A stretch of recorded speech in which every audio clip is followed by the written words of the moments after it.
I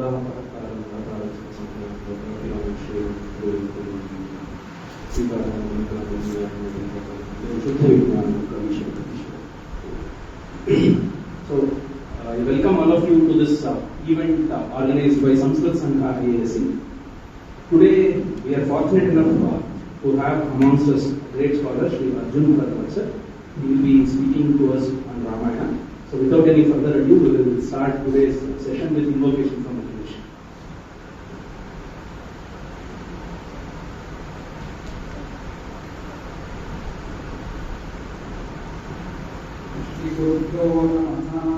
Harihi Om Sahana Bhavatu Sahano Bhunaktu Sahaviryam Karavavahai Tejasvinavadi Tamastu Mavidvishavahai Om Shanti Shanti Shanti Harihi Om Purnamadah Purnamidam Purnat Purnamudachyate Purnasya Purnamadaya Purnameva Vashishyate Om Shanti Shanti Shanti Harihi Om. Thank you, Ganesh. So, for the people who have just joined us today, a small introduction towards Sanskrit Sangha IASC. So, Sanskrit Sangha IASC is a pretty old institution. Because of COVID, so it was not, during COVID it was not working well, and then, so the people of Vivekananda Study Circle decided that, okay, now it's time to have a platform in which we can discuss and we can learn some Samskrita. So because of that, we started with Sanskrit Sambhashana Shibira, which is organized by Aksharam, Sanskrit Bharati Aksharam. Now we had 2 Shibiras till now in which more than 100 students were part of that Shibira, and then they were able to start speaking in Sanskrit. And then post that, so we also have Samskrita sessions. So we students are encouraged to take Samskrita exams that is conducted by Aksharam Sanskrit Bharati. So many of us take exams regularly, and then during those exams, so we will have guidance from the people of Sanskrit Bharati.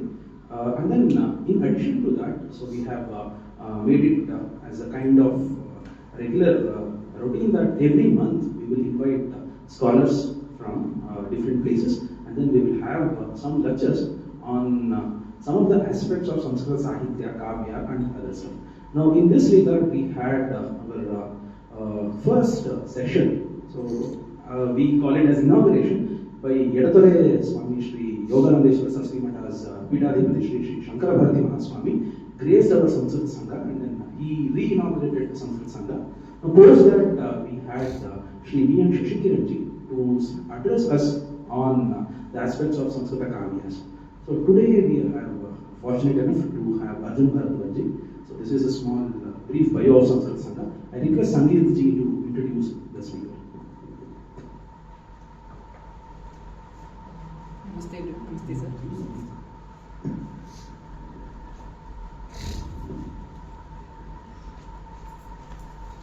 Arjun Bharadwaj ji is an author and researcher with a deep interest in classical literature, arts and philosophy. An engineer by training, he is well versed in Sanskrit, Kannada, English, German and Greek languages. Arjun ji works as a contributing editor of Preksha and is currently studying the comparative aesthetics of classical Greek and Indian literature. He has co-written, co-translated and co-edited many books and authored over 50 research articles related to literature, arts, philosophy and science. He enjoys composing poems and plays the Carnatic flute. He is also a visiting faculty at many universities and educational institutions. Arjun ji has taught courses and conducted workshops on the Natya Shastra, Artha Shastra, Kala Tattva, Puranas, Sanskrit literature and temple art, architecture and iconography. He also composes lyrics for dance, music and theatrical productions. Some of his books include The Essential Ramayana, Indian Perspective of Truth and Beauty in Homer Epics, Nayana Savana, co-authored with Shatavadhani Ganesh ji, the Sangeeta Darpana of Gaurishwara, critically edited and translated, the essential Mahabharata and the essential Katha Sarita Sagara, co-translated original by Krishna Shastri. He has also translated V Bhyrappa's novels Yana into English and Nirakarana into English and German. He holds a bachelor's degree in electrical engineering from National Institute of Technology, Karnataka, and a master's degree in robotic systems and control from ETH Zurich. Namaste, sir. We are very much blessed to have you here. Thanks. So I request all of you to put your phone in silent. Can you all come forward, please? Raman ಕಂಡ್ರೆ ಯಾರು ಹೆದರ್ಕೋಬೇಕಾಗಿಲ್ಲ ಅನ್ಸುತ್ತೆ ಎಲ್ರಿಗೂ ತುಂಬಾ ಪ್ರೀತಿ ಪಾತ್ರ ಅನ್ಸ್ಕೊಂಡು ಇವರ ಸಂಬಂಧ was loved by everyone and he integrated everyone, brought people together closer, still closer. It's also distorting noise.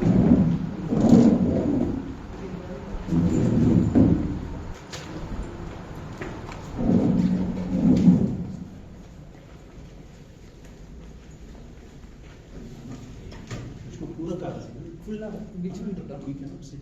Sorry, those two will talk? Those two will speak, no problem. Vishnu, 6 speed or 6 speed.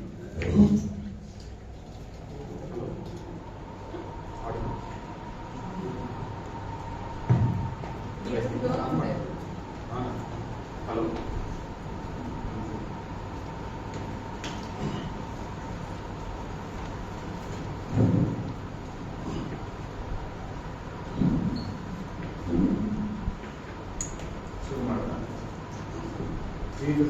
प्रसादाय सतां प्राचेतसं पृथिव्यां पद्यनिर्माण विद्यायाः प्रथमं पदं वेदवेद्ये परे पुंसि जाते दशरथात्मजे वेदः प्राचेतसादासीत् साक्षात् रामायणः या पुस्तकास्मिन् गिरयः दरिद्रश्चमन्तरे तावत् रामायणकथा लोकेषु प्रचलिष्यते. Namaste everyone, very good evening, Shubha Sai. It's a great pleasure being here with you all on the eve of Ramanavami. So on the eve of Ramanavami, centuries ago, the entire city of Ayodhya was waiting expectantly for the birth of Rama. So the Vasanta Ritu, when was Rama born? He was born in the Vasanta Ritu. What is the meaning of the word Vasanta? Vasuntanoti iti Vasantaha, something which spreads joy everywhere. So the nature is colorful, the nature is fragrant, the nature is beautiful, and full of flowers and fruits in this season. So when the entire nature was celebrated, that is when Sri Rama was born, and his birth was awaited for quite a number of years. Dasharatha was 60 years old when Rama was born. So it's a great pleasure to be here at this Institute of Science to speak about one of the cultural icons of India. This is again kind of distorted, my vision is distorted here still. Anyway, all of you know the Ramayana story, right? Does anybody not know the Ramayana story? Everybody knows, right? Time hasn't come in India where people Exactly. Absolutely. So right at the beginning, in the prologue of my book, I have written that when a time comes that people have to be told the Ramayana story for the first time, such people are not Indians.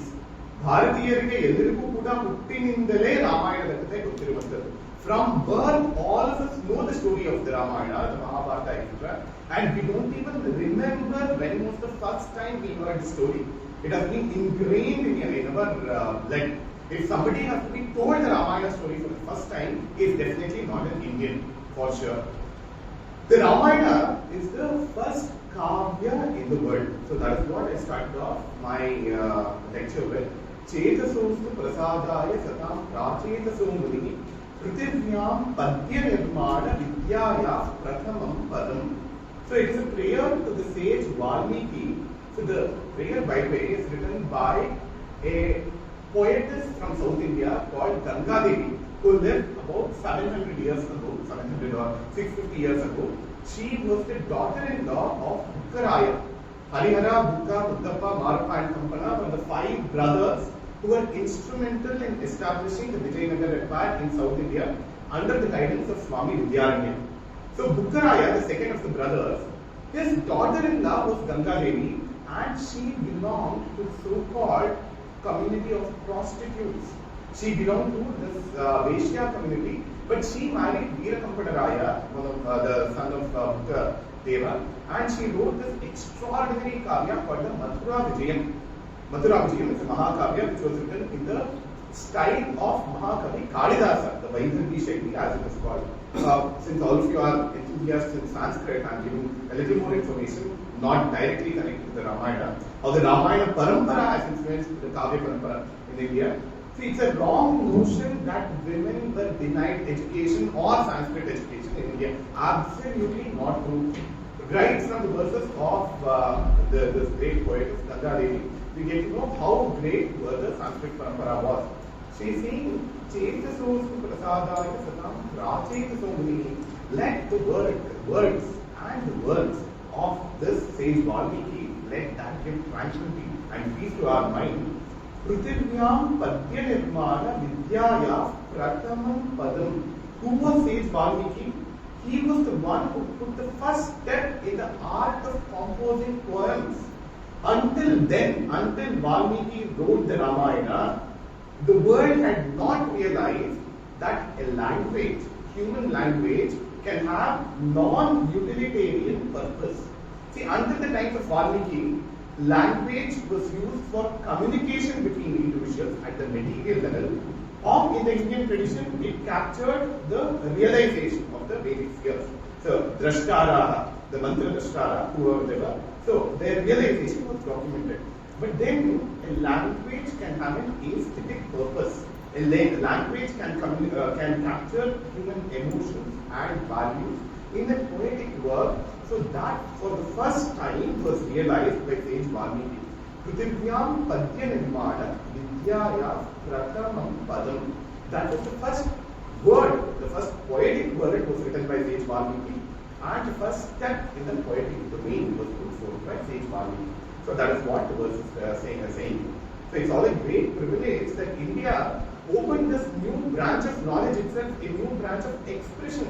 See, today, unfortunately, there are two extremes in India and around the world. One extreme says that India contributed nothing to the world. Another extreme says that India contributed everything to the world. Both sides are not true. The truth is somewhere in between. See, somebody starts speaking about test tube babies, immediately Indians will start saying, oh, we had test tube babies right in the Mahabharata. Absolutely not. We have to remember that poems speak in form of metaphors. They are all symbolical. There are some right brothers invent airplanes, and immediately we had some flying missions and flying saucers and whatnot in India. So all these kinds of things come up. So all these kinds of claims comes because of a very deep-rooted inferiority complex that Indians have, because Indians have been comparing themselves with the Western world only in the material sphere. Everything need not be judged or analyzed only in the material sphere, which is the Adhidaiva. We have to look at the spiritual contributions of India, how India can be a spiritual leader, spiritual guide to the world. It speaks about the intangible aspects of life, of human life, and Vedantic sphere. So we have to keep that in mind. So one of the greatest contributions of India is paving this path of aesthetic application of language in the form of composing poems. The first poem, the Adhikavya, written by Valmiki. Now, there are multiple metaphors in the entire Ramayana. Before we go into the metaphors, let us first remember that the Ramayana has been declared as a Kavya by the Rishi Valmiki. So there are certain facts, verifiable facts, but on top of verifiable facts, certain fictional details have been added to kind of make it poetic and impact our emotions deeper. There is certainly some kind of historical reality underlying the Ramayana. What it is and how much it is, we will try to discuss in the future during the course of my lecture. But more than the factual details, the details connected with the values that are encoded in the Ramayana, that is more important. See, that is why right in the beginning of the Mahabharata, the sage poet Vyasa, he declares, Dharme chate cha kame cha mokshe cha dhritarshava yadi hasti tadamyatra yanme hasti tadam vachitra. He is saying, Vyasa is not saying that I have made an encyclopedia of geography or biological reality. He is saying that the Mahabharata is an encyclopedia of values. Dharma, Artha, Kama and Moksha, the Chaturvarga Purushartha, the manner in which it can be best followed by a human being. So that is what we are putting together in the Mahabharata. That is what Sage Vyasa says. And the same thing can be taken, can be applied to the Valmiki Ramayana as well. Let me start off by quoting a verse from the poet Kshenendra, who lived about 1000 years back. He has written a work called Ramayana Manjari. So there he gives one sloka, which is called the Sangraha Ramayana. It goes as follows. The verse itself very beautifully, succinctly summarizes the Ramayana and the values that will have to be inferred from the Ramayana. It goes as follows. Bhogate navayapane vipine Srirambaro Ragavaha Tatrapyasya parena daraharanam kleshas tadanveshane Sampraptapi janapamada rajata tyakta pudar jalaki Sarvam dukkamidam tadastu bhavatam shlakho viveko dayata. So what is the moral of the Ramayana and what is the story of the Ramayana that is encapsulated very beautifully in this sloka? He's saying, Bhogarhe navayappanepi vipine chirambaro raghavaha. So what was the state of Rama's life? See, many of us think that if we are dharmic, we must not suffer at all. But the sloka is trying to show that people who are honest and people who are dharmic, for no fault of theirs, the world will throw problems at them. Rama was at the peak of his youth. Bhogarhe navayappanepi. He was just stepping into his yavana, the state of youth. He was just stepping into that. Chirambaro Ragavaha. When he was at the peak of youth, where he could contribute the best towards the society. See, there is another Subhashita which says, Tadeva Jiva Sarvasvam Yavvanam Yet Viveki. Just look at this. The people who are in their youth, say, from the teenagers until the 50s, if we just broadly consider this as the most productive period, that is when both your body and mind, they are in the best capabilities. You can contribute the best to the world and you can enjoy the pleasures of the world in the best possible manner.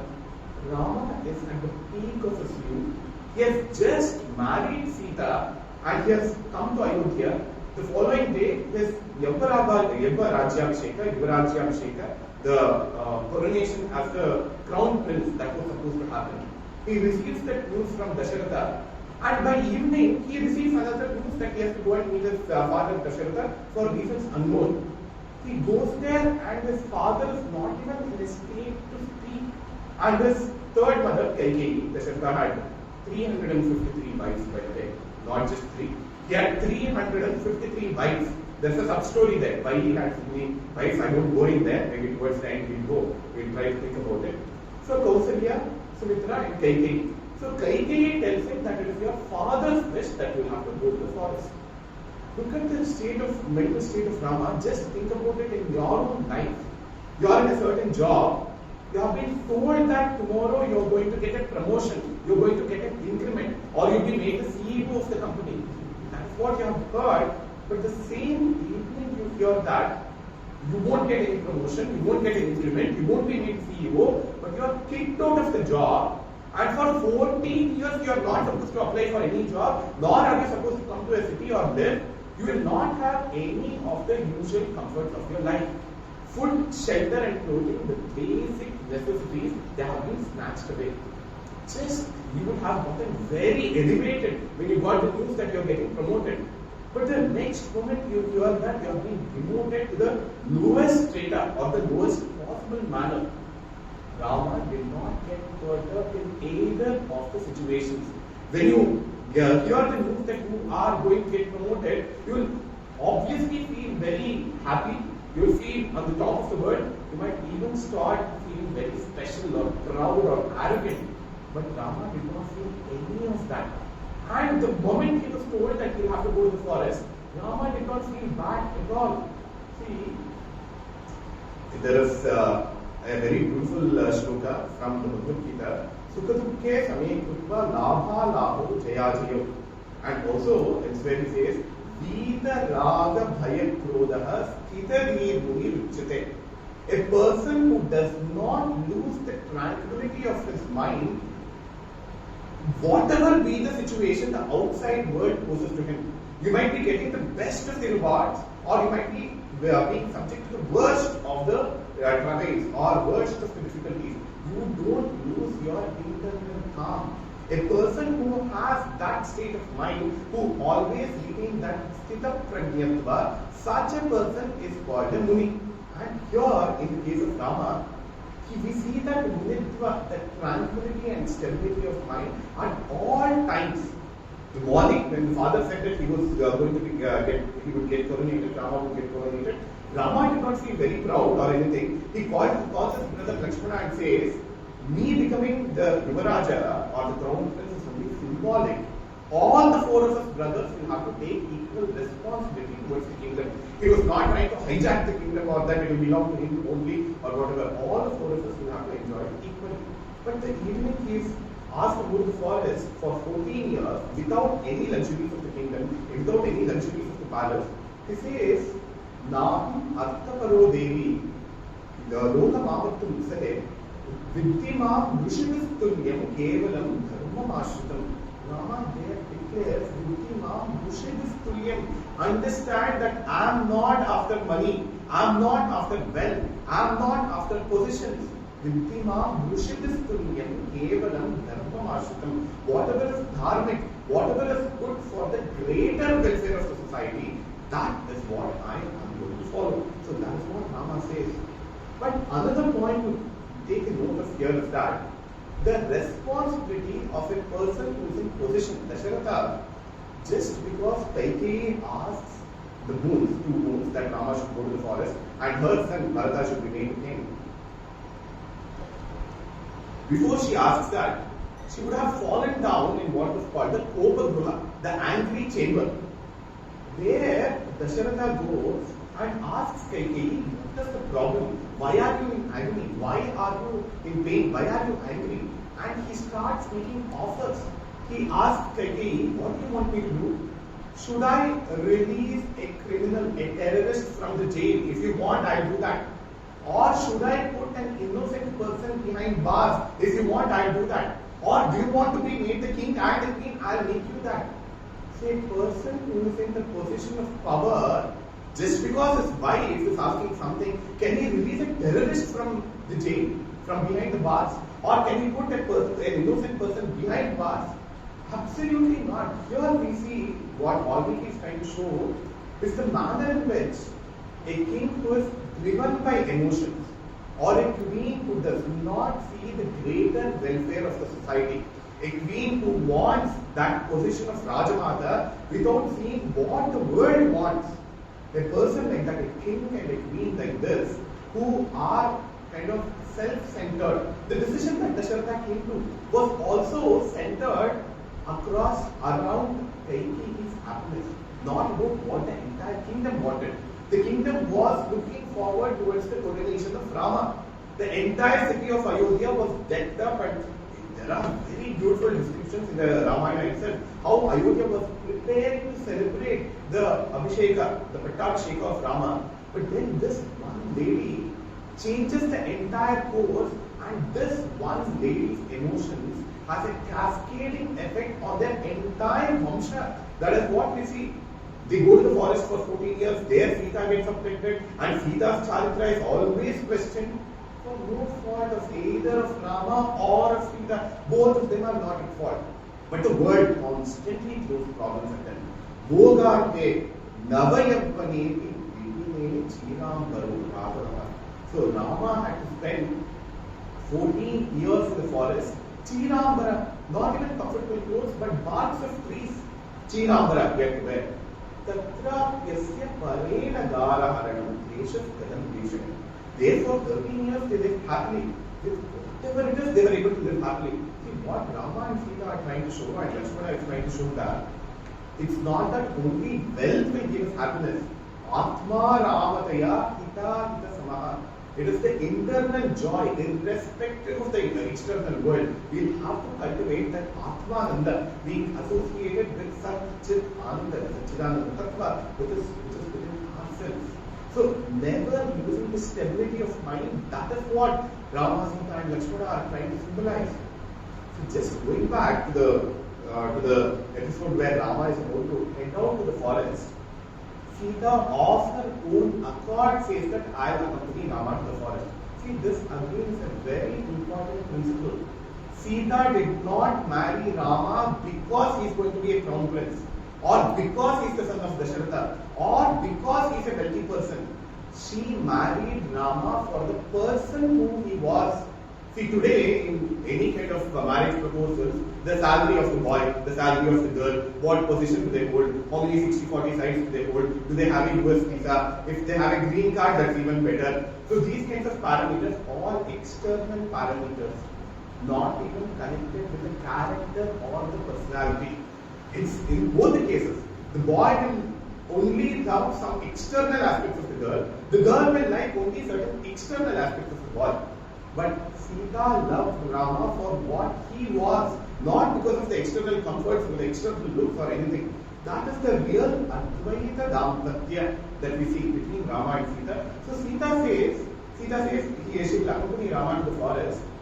Then Vasishtha comes there and he tells Kaikeyi the following shloka. Nagantavyam vanam devya Sitaya Shita Varchite Anushtasyati Ramasya Sita Prakitam Asanam. Look at the vision of the Kulapurohita, Vasishtha. He says, Nadantavyam vanam devya Sitaya. Sita need not go to the forest. Shida Varchite. Vasishtha Maharshi is calling Kaikeyi as Shida Varchite. You are a characterless woman. Anushtasyati Ramasya Sita Prakitam Asanam.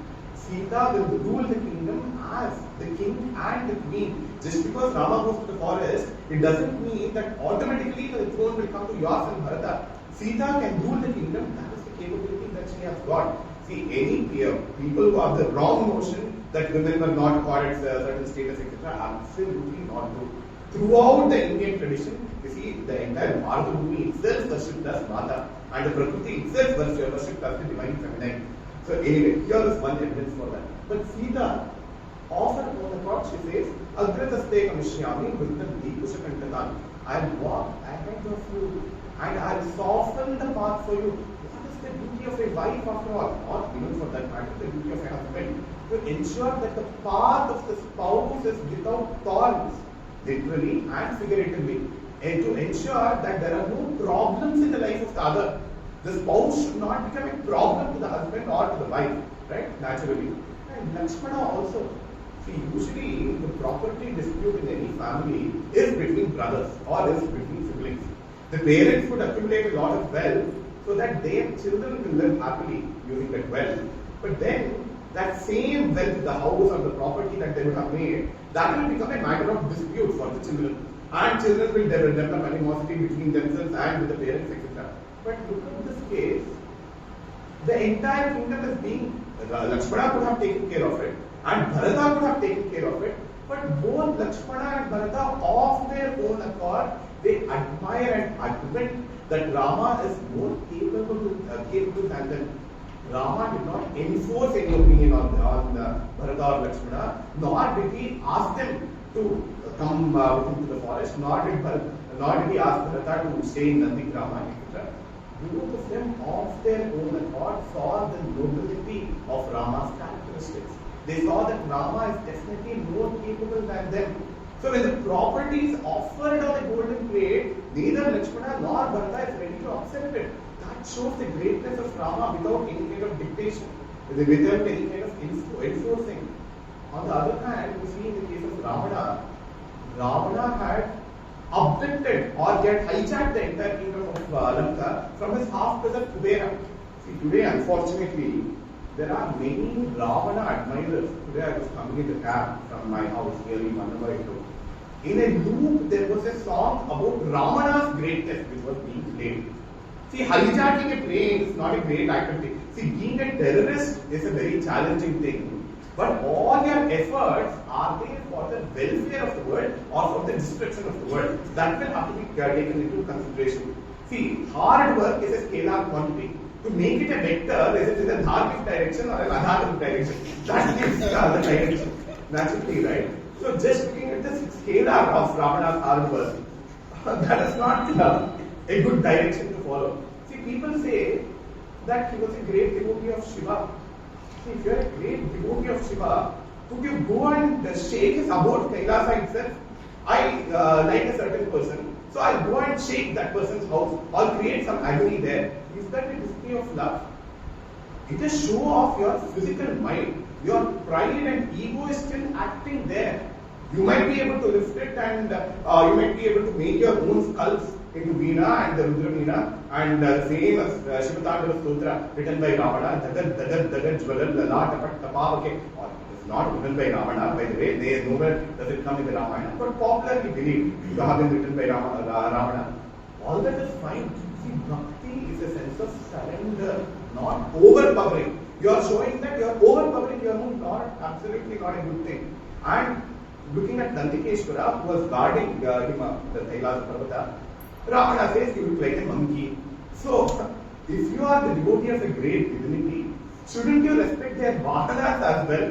See, now by calling Nandikeshwara, who is Bhagavan Dharma, Vrishabho Bhagavan Dharma, it is said in the Indian tradition, he is disrespecting Nandikeshwara as well as Vanaras, by equating them in the same way. And there he gets the curse that Ravana will die at the hands of Vanaras. Right? Yeah. So, there are many admirers of Ravana today, unfortunately. Nothing was his own. The entire kingdom of Lanka was hijacked. The Pushpaka Vimana was hijacked. And numerous women he had abducted and raped. Sita was the last woman he abducted whom he could never go near. Right? Anyway, the second line of shloka, I am keeping this particular shloka of Chainendra as my Pallavi. See, in a music concert, there is something in a structure of equity, there is Pallavi, Anupallavi, Charana, etc. So the Pallavi is still that. Bhogahane, Navayamvane, Vivine, Chiram Bharava, Ragavana. Tatrapyasya Parena Daraharanam, Kleshas Tadan Veshane. There, for the first time, after staying for 13 years in the forest, Sita expresses her first wish of possessing the golden beard. See, now another point to note here is that in most of the stories, the Rakshasas do not come in their real form. A Rakshasa comes in the form of golden beard here. Later, Ravana comes in the form of a sannyasi. That's again a very painful episode. A spiritual ashrama being misused for a material purpose. A dharmic ashrama, something which is going to lead you towards moksha. See, the kashaya vastra which sannyasis wear, that denotes the jnana jyoti, the atma jnana that they have got, jnana ki datta karmanam. So where they have burnt away all their desires, they have burnt away their attachment to the karma phalas. So what the kashaya vastra denotes? Just look at the state of Sita's mind. I hope all of you know the story of Ramayana, right? I don't have to tell it exclusively, so I'm just picking certain episodes, popular episodes from the Ramayana. If time permits, we'll go to the not so popular episodes also.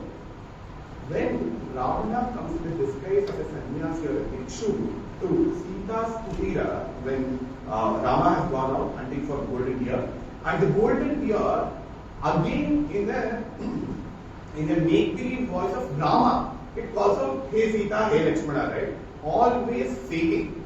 The Rakshasa Tattva is not being honest, being dishonest.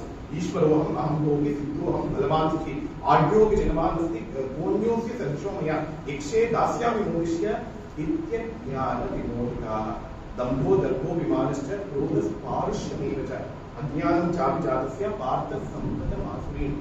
In fact, the moral principles of the Ramayana can very well be visualized through the lens of Bhagavad Gita. So what is the Asuri pravritti? What is the tendency of the Rakshasas?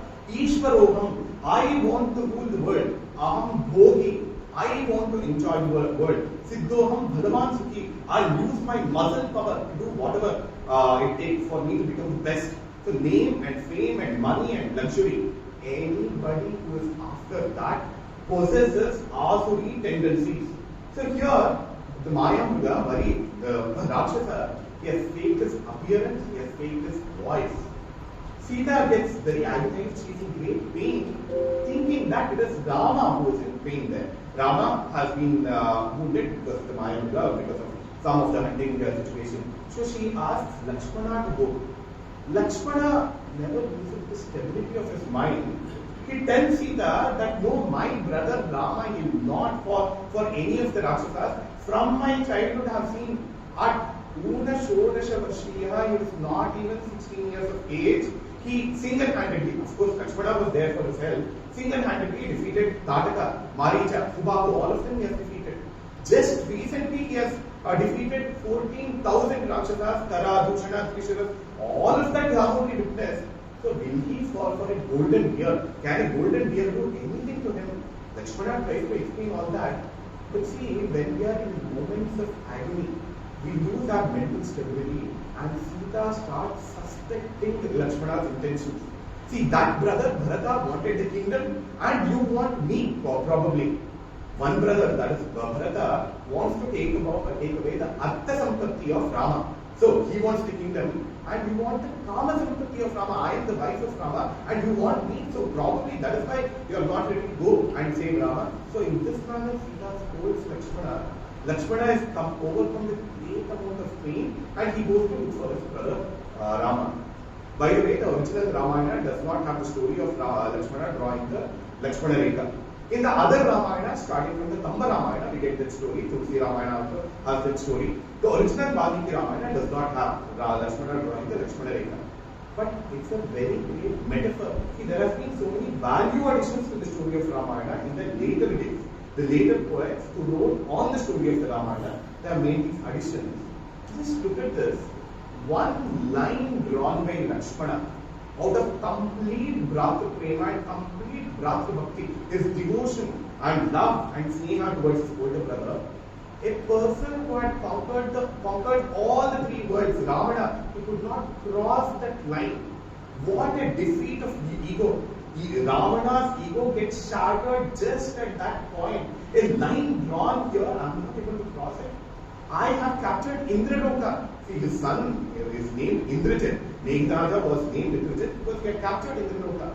And Ravana had almost possessed the Atmalinga of Shiva. When I have been able to do all that, a line drawn by somebody, I am not able to cross over. That's a very great flash on his ego. But anyway, that doesn't come in the original.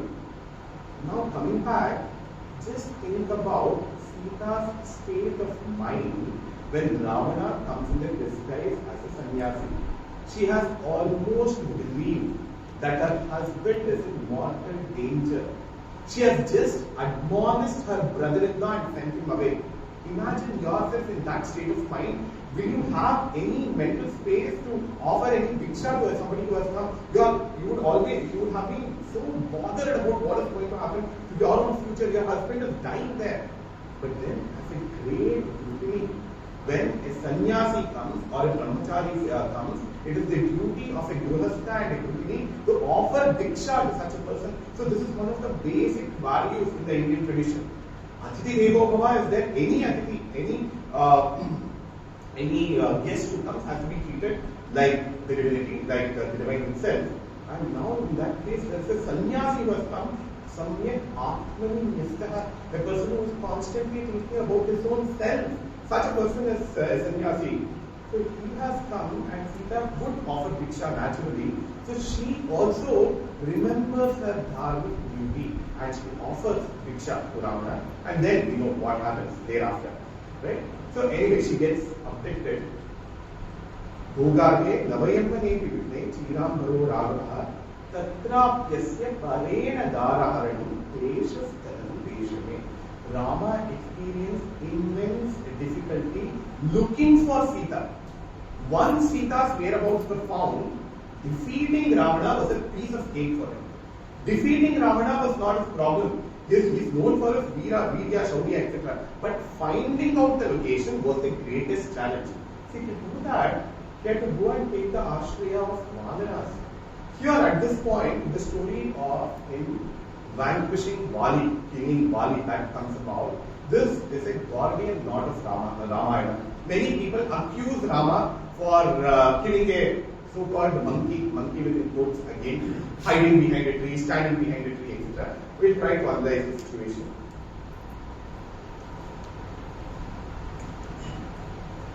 So, we'll have to understand the entire context of the story. See, people who do not read the original Ramayana, they are the ones who hold Rama guilty, or they make accusations on Rama. But what was the nature of Vali and Sugriva? Vali was the son of Indra, Sugriva was the son of Surya. They were both, Vali was the king of Kishkinda after the death of his father. So once a Rakshasa called Mayavi attacks Kishkinda. So Vali tries to protect his kingdom, so therefore he rushes after Mayavi. And Sugriva also, to help his brother, he rushes after Vali. So Mayavi runs around the world, and Vali chases him around the world. And finally Mayavi enters the cave. Vali also enters the cave and asks Sugriva to wait at the mouth of the cave, wait at the door of the cave. For years together, Sugriva keeps on waiting at the mouth of the cave, and after many years, he sees blood oozing out from the mouth of the cave. And he also hears the voice of Rakshasa's victory, as though Rakshasas are celebrating the defeat of Vali. See, I said that Rakshasas disguise their voices, they disguise their appearances. His very name was Mayavi, who can create illusions. So Sugriva thought that Vali, his own brother Vali, is dead. So for the safety of his kingdom and for the safety of the world, Sugriva closes the mouth of the cave with a rock and comes back to his kingdom. He comes back to the kingdom, and the older people there, Jambavan, Hanuman, and such other seniors, they say that a kingdom should not be without a king. Narajake Janapade, etc. That's a very interesting sarga, chapter in the Ayodhya Kanda of Ramayana, where it speaks about the difficulties that people face when there is anarchy, when there is no ruler. What is the kind of peril, what is the kind of trouble that a kingdom will undergo? So the same principle is told by Jambavan, Hanuman, and other seniors to Sugriva. And Sugriva, upon their insistence, he occupies the throne of Kishkinda. Not that he wanted to hijack the throne or anything. So Vali comes back, so it appears that Vali was not dead, it was actually Mayavi who was dead. He opens the boulder which was covering the cavern, the mouth of the cave. He comes out and comes to the kingdom, and he sees that Sugriva is sitting on the throne. Without even giving a moment's time for Sugriva to explain himself, Vali banishes Sugriva out of the kingdom. Absolute distrust between brothers, Vali and Sugriva. Just look at the trust that Rama, Lakshmana, Bharata, Shatavadhani had with respect to each other. Here, absolute distrust between Vali and Sugriva, but the four brothers there, Rama, Lakshmana, Bharata, Shatavadhani, completely trustworthy and so much of love between each other. See, we see different kinds of sibling relationships in the Ramayana. Another set of siblings is Sampati and Jatayu. Sampati was the older brother, the younger brother was Jatayu. Once Sampati and Jatayu go in a flying competition. They are birds after all, vultures after all. See, now when we say flying competition, nobody should ask questions like when was the flying competition held, where was it held, how many kilometers was it supposed to be, etc. The story says that they went until the Surya Mandala. Does it mean that they crossed the Venus, they crossed the Mercury and went until Surya Mandala? These are not relevant questions at all. See, when we were children, we were told the story of the hare and the tortoise, the running race, hare and the tortoise. The hare was overconfident, it slept in between. Slowly and steadily, the tortoise won the race. Did we ever ask where did the running race take place? What is the gender of the tortoise and the hare? To which caste do they belong? What is the age? What is their age? Did the running race take place in Europe, America, Africa, Antarctica, or on Mars? What was the length? Was it a marathon or double marathon? Okay, all these things did not matter because we knew that it was symbolic. It is the nature of a poem to speak in terms of symbols, to drive home certain deeper values. So here, the Sampati and Jatayu, they go in a flying competition.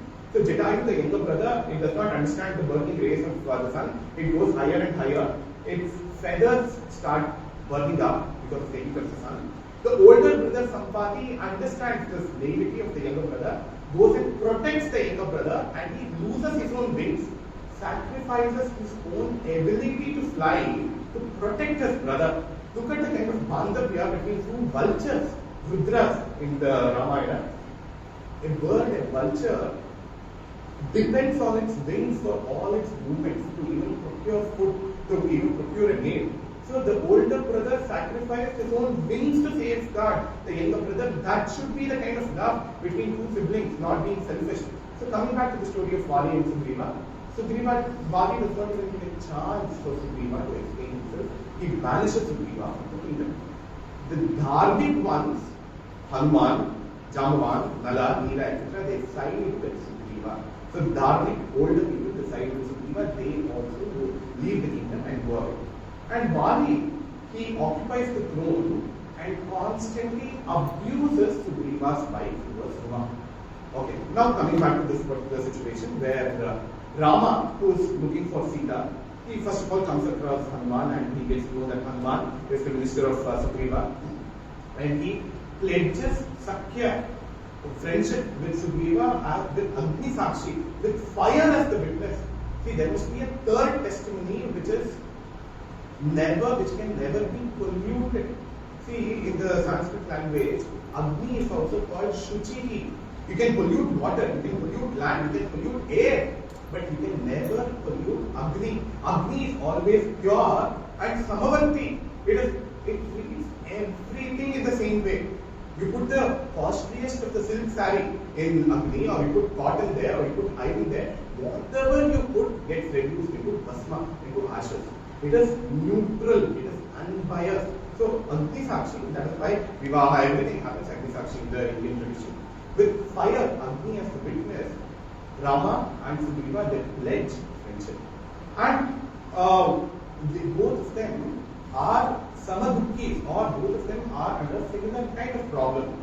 Rama's wife has been abducted, and Sugriva's wife is being abused by Vali constantly. There is incest happening. He is raping his own sister-in-law, Vali. That is what he is doing.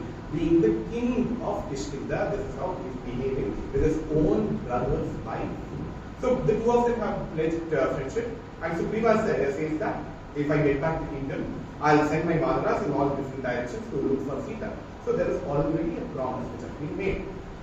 Now, Sugriva and Vali, they get into that combat, like most of you know, and just fast forwarding the story. Rama could have gone into the kingdom and defeated Vali, etc. But then Rama had pledged to his father, he had promised his father that for 14 years he won't enter a kingdom. He won't enter a human inhabited land. His father is already dead. Rama knows that. It has been 13 years since his father died. Just because the person to whom you made the promise is dead, that doesn't mean that you break the promise. Promise or doing an Agni Sakshi promise or Surya Sakshi promise, etc., that's just external testimony. The testimony should be within yourself. The conviction should be within yourself. You have given a word to your father, whether the father is watching over you, whether the father is dead or alive, you will have to follow the word. Once given a word, Rama Virna Bhashate. Rama does not go back on his words. So that again Rama says in many other situations, in many other places. Anyway, so Rama would not go into the kingdom, so he instigates Vali to come out, Sugriva instigates, etc. Then the two of them fight. On the first day, he's not able to recognize them, and he makes Sugriva wear the Pushpi Mala, etc. So then he's able to identify. Then he shoots an arrow at the Vali, and when Vali is about to die, Vali asks the same set of questions to Rama, which all of us accuse him of today. You being a Kshatriya, you belonging to the Ikshvaku Vamsha, is this the way to behave? Hiding behind a tree and killing a Vandara, is it right on your part? So that is when Rama says, the Ikshvakus, our Vamsha, is now the ruler of the entire Bharatvarsha. This entire greater Bharata is being ruled by us. Bharata is the king representative now, and I am like a Nayaka, or I am like a representative of the king. So in the Ikshvaku Vamsha, we give Marana Dandana for a person who is performing incest. So raping your sister-in-law is like raping your daughter-in-law, and a daughter-in-law is to be treated like a daughter. You have constantly engaged yourself in that kind of ignoble activity. It is Dharma Viruddha Kama, not Dharma Aviruddha Kama, it is Dharma Viruddha Kama. That is what you have engaged yourself with. So Marana Danda, so killing or capital punishment is what has been accorded, or that is the law of this land. And if I have to give you Marana Danda, I don't have to ask you in what manner you want. It's very important important to eliminate an evil person at the quickest possible manner. For so many years, so many people have advised you, your own wife, Tara has been advising you, and you are not ready to listen to any kind of same counsel. One day, Upadesha Madhura, you ಕೇಳಕ್ಕೆ ಸಿದ್ಧವಿಲ್ಲದೆ ಇದ್ರೆ, for years together you do that. You don't trust your own brother Sugriva. You have with Sugriva, all the noble people of your kingdom have gone away, Jambavan, Hanuman, and all these people. So you will have to be eliminated. Such a kingdom, a person like Vali cannot be the king. We saw the weakness of Dasharatha. Here we see the weakness of another king, that is Vali. And Sugriva is eventually put on the throne after the death of Vali. Vali, in his dying minutes, dying seconds, he understands the fault that he had made, and he acknowledges what Rama says. Neither does Tara, who is the wife of Vali, nor Angada, who is the son of Vali, ever accuse Rama of him being faulty. In fact, Angada, with his entire army, he joins and supports Rama. So, when the immediate family of Vali is supporting Rama, who are we to question that particular situation? And Maranadatta, a person who commits constant incest, so such person will have to be eliminated. Even when there is good counsel given, he does not listen to it, such a person will have to be eliminated. So, Valivada is very clear, Rama himself has spoken about it. So, coming back, Gogade, Navayatmani Pivitine, Chiram Baru Ramana, Tatrapyasya Parena Daraharanam. He might be banished from the kingdom, but throughout the forest he is welcomed by everyone. Guha welcomes him. Bharadwaj Mahashri welcomes him. Bharadwaj Mahashri in fact says that you please stay in our ashrama. I'll make all the arrangements. But Rama says if I stay so close to Ayodhya, people of Ayodhya will keep on visiting me, and my very presence will cause agony to them. So I'll go away from here. So therefore he comes to Panchamati. There, Agastya, Atri, Anusuya, Sutichna, Sharavanda, all these sages, they welcome Rama. And people belonging to all strata of the society recognize the greatness of Rama. A Vanara, what is the meaning of the word Vanara? Naroba iti Vanara. Vanaras are people who are even more capable than human beings. Are they humans? They look like humans, but they seem to be even more capable. That is how one of the etymologies of the word Vanara comes about. Anyway, Vanaras recognize the greatness of Rama. A person like Guha, who was a ferryman, he recognizes the greatness of Rama. Rishis recognize the greatness of Rama. Jatayu recognizes the greatness of Rama. When Jatayu dies, Rama performs the proper, all the rituals of Antya Samskara to Jatayu. So he absolutely does not discriminate between any person belonging to any strata of the society, not just human beings, even birds and animals are treated in the same manner of equanimity by Rama. A Shabara Kanya Shabari, in today's terms, she belongs to the scheduled tribe FT, she belongs to that community. So she offers fruits and flowers with so much of pleasure, Rama accepts it. In the original Valmiki Ramayana, it does not say that she bit the fruits and offered to him. But still, that's a very good value addition to the story. Right? The innocent bhakti of that person, of Shabari, is so great that she only wants to offer the best to Rama. Patram pushpam param toyam yome bhaktya prayachati. So bhakti is what absolutely matters. Right? See, there is a very famous shloka, because all of you are enthusiasts of Sanskrit. Agyo vadati Vishnaya, Jnani vadati Vishnave, Dvayorapi palam bhuyat, bhavatmyo bhagavan hari. See, Ramaya Namaha, Shivaya Namaha. So when Namaha, the word Namaha comes, the Namatra should be in the Chaturthi Vibhakti. That is how it is. Ramaya Namaha, Krishnaya Namaha, Shivaya Namaha, etc. A person who does not know Vyakarna, he thinks Vishnu can also be said as Vishnaya Namaha, Vishnaya Namaha, Shambhaya Namaha instead of Shambhave Namaha, Vishnave Namaha. It is Ukara and Pullinga, so the Chaturthi Vibhakti Ekvachana will be different.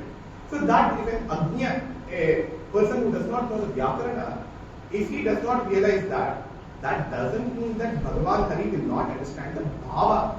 Bhavagyo Bhagavan Hari. Agyo Bhakti Vishnaya, Jnani Vadati Vishnave, Vayorapi Param Bhuyat, Bhavagyo Bhagavan Hari. A very famous shloka. Many of you might know the story of Kannappa Nayana, Vedar Kannappa. A very beautiful shloka from Shankara Bhagavad Shivananda Lahiri. It goes as follows: Marga Vartita Paduka Pashupate Angasya Puchayate, etc. See, it's so beautifully said, the story of Kannappa. So, Kannappa, who belonged to this so-called hunter community of the scheduled tribe, right? He once goes and sees that there's an abandoned Shivalinga. He's such a great Shiva Bhakta that he immediately wants to give a cleansing to the Shivalinga. Marga Vartita Paduka Pashupate Angasya Puchayate. Paduka, the footwear of this hunter who had walked over the entire forest, he uses the footwear as pucha, the brush, to ward away or to wash away the dust on Shivalinga. Gandu Shamabhishechanam Pashute Angasya Divyabhishekayate. And what is the Abhisheka that this tribal guy Kannappa performs? He fills his mouth with water and comes and pours it upon the linga. Right? Kinchit Bhakshita Mamsa Shesha Kabalam Divyopaharayate. He does a barbecue, he hunts animals, he does a barbecue and he tastes each piece of meat and he offers that to Bhagavan Shiva. Divyopaharayate or Davyopaharayate. It becomes the best kind of naivedya because, like we know from the story, Shiva's two eyes which were on the linga, Shiva wanted to test his devotion, or another story says Parvati wanted to test Kannappa Nayana's devotion. One eye of Shiva starts bleeding. As soon as Kannappa sees that, without a second thought, he plucks out his eye and puts it in that place. So this is the kind of preeti, this is the kind of bhakti. So the best thing that he can do to the divinity, that he wants to do. Just compare the bhakti of Ravana with this Kannappa Nayana. Look at the bhakti of Shabari towards Rama. So one eye he removes and offers. So the bleeding eye, that stops bleeding. And second eye starts bleeding. And immediately Kannappa it doesn't matter to him if he uses both his eyes. If he loses both his eyes, he can no longer hunt and he will have to die soon. But this divine should not be in pain. He is about to remove his second eye, but he wonders if he wrongly placed the second eye. So he places the left foot, the thumb of the left foot, on the part where the eye is bleeding. He removes the second eye and immediately Shiva Sakshatkara happens. Shiva appears there. A very great metaphor. When we give away our Bahish Chakshu, our external eye, when it goes away, the internal Antaringa Shiva Sakshatkara that happens. When we get disconnected from the world voluntarily, when there is Sampurna Samarpana in Bhakti, the Antaranga Paramatma Gocharo Bhav. So he will become very evident and he will become the Sakshatkara happens. So a very beautiful thing. Bhakti Kinda Karut Kevo Manacharo Bhaktavat Musayate. That is what Bhagavan Shankaracharya, Bhagavan Shankara says. Manachara, this tribal person becomes the best of devotees. So it's not about being very ritualistic. Anybody can become a great devotee. Right? In fact, Sri Krishna says in the Bhagavad Gita, Yamimam Krishna. Prabhadantya Vipashchitasa Vedavada Dharpartha Nani Vasti Ivavada. Shri Krishna says in the Bhagavad Gita, if there are people who just blindly adhere to the letter of the Vedas without understanding the spirit, Yamimam Pushpitam Vajam Prabhadantya Vipashchitasa Veda Vadarata Partha Nani Vasti Ivavada Kamatmana Svargapara Janma Karma Kulapara. See, if they are doing the Vedic rituals and Vedic the Vedic yajnas, etc., only to get Svarga and not for their own internal purification, I denounce such people, I look down upon such people. What is the ultimate purpose of the Vedas? To gain Atma Jnana. Losing that Drushti and Svarga Aparayana, if they only want Svarga Loka, that is not, I don't encourage such views. So that is what Bhagavan Shri Krishna says. Anyway, coming back here, I said all of these because mere ritualism is not anything, is not something that Rama or Krishna encourage. So Rama accepts whatever has been offered by Shri. So he is a national integrator in the true sense. Different cross sections of the society, his own brother, his own wife, the Guha, the ferryman, different sages, Jatayu, the Vanaras, all of them found so much of relish and so much of tranquility in the company of Rama. Ramatiti Ramaha, Ramateti Rama. So, Ramayatiti Rama. So, a person who is always happy and a person who spreads happiness around him, such person is said to be, such person is Rama. So, that is the Nishpatti, the etymology of his name. Anyway, coming back here, he integrates all this. And finally, he also makes a Rakshasa like Vibhishana, he accords with the status of his own brother. Sugriva he calls his own brother, Guha he calls his own brother, Lakshmana is his brother anyway. So it doesn't matter what state of the society you come to, your adherence to Dharma is what matters. Finally, what the shloka is trying to say is, Sampraptapi Janapavada Rajasa Tyekta Punarjanaki. See, this is another point where Rama is highly accused of. He abandoned Sita after getting her back from Lanka. Anyway, there are a couple of situations which we'll have to think about before going to that point. So, Rama defeats Ravana and he is craving for the company of Sita. For 1 year he was separated from Sita, and we see that during the times of separation, he was so desperate, he was asking the birds, the animals, the plants, the trees, the rivers, everywhere, all the sentient and insentient beings, if they have seen Sita, there's a very famous shloka, Vahi Mata Yathakanta Tam Pushpa Mamapis Pusha. Svahime Gata Samsargaha Chandre Drishti Samagamaha. A very famous shloka from the Ramayana. He says, Vahi Mata Yathakanta Tam Pushpa Mamapis Pusha. You wind, go and touch Sita and come and touch me. Through you, I'll feel the pleasantness or the pleasure of being in the company of Sita. Chandre Drishti Samagamaha. The Sita will look at the moon and I will also look at the moon. In the moon, our eyes will meet. So, Rama was craving for the company of Sita and he did his best to defeat Ravana and all these people. And he asks, then he coronates, he gets Vibhishana coronated as the king of Lanka. See, Lanka was offered to Rama to be annexed to his kingdom. But Rama was never after wealth or money.